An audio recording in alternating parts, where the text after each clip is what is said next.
I'm building a floating deck in my backyard today. Before I do all of that, I want to prep the area. So I've already uprooted the weeds, grabbed a rake and leveled out the soil, laid down some landscaping fabric, and up next I'm going to lay down some gravel. While it is a relatively simple job, it's much easier to do with a friend. So I'm going to call a couple of buddies and we're going to get started. If you're using gravel under your deck, make sure it's compactable. I recommend using crushed rock. For my project, I'm using decomposed granite. Now it's time to spread it all out.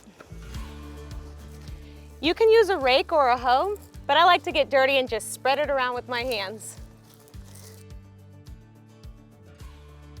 Once it's spread out real nice, it's time to bring in the concrete blocks that the deck is going to sit on.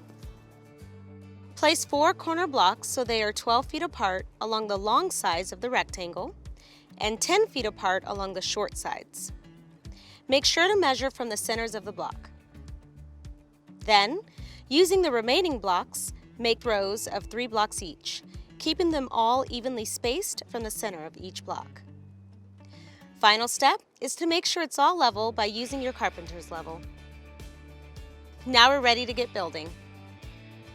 I've cut all my wood to size using a circular saw. Be super careful when using power tools and always wear all the proper safety equipment. Lay the boards to make a rectangle. Fasten the pieces together with 3.5 inch deck screws at each corner. These deck screws with the star drive go in really nicely, but you can also use standard deck screws. Now that the outer frame is built, we're going to mark spots for the joists along the 12-foot boards. Place a standard joist so it's centered on each pair of lines, and make sure the tops of the joists are flush. Then, fasten them together with 3.5 inch screws. Repeat this step for the other joists. Now that your frame is built, you want to square it up. The easiest way to do this is to measure from corner to corner using your tape measure with the goal of creating a symmetrical X. If the measurements from these 2 corners is exactly the same as from these 2 corners, then your frame is square. If they're slightly off, push diagonally from the opposite corners with the longer measurement until it's just right, and the frame makes contact evenly. Once you set your frame on top of the blocks, it's a good idea to grab your leveler and make sure everything's level. Check this out. Earlier, when we were pre-leveling, everything looked great.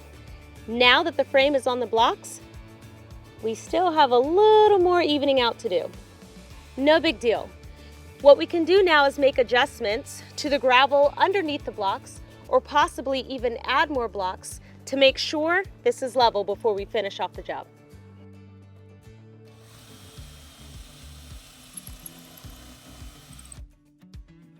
Once everything is squared and level, it's time to install the deck boards. Before you install each deck board, inspect each side to make sure the side you like is facing up. A nice decorative tip when you install the first board is to install it with a 1-inch lip, like this one. Start on one end of the deck and work your way back. Lay the board next to the previous ones. You want to space them at least 1/8 inch apart. A neat trick is to take your screws, put them in between each board to help measure the spacing. Using your 2-inch deck screws, fasten the boards to the joists, working your way down. Rule of thumb, you want to make sure your screws are twice as long as the width of the board. Fasten 2 screws into each board at each joist. Most of the time, you don't need a permit to build a floating deck. Now that being said, it's not a bad idea to check the local laws and codes in your area. Also, it's a good idea to finish your deck with a protective deck seal to prevent it from splintering and weathering. If you'll excuse me, I do have a brand new deck I need to enjoy.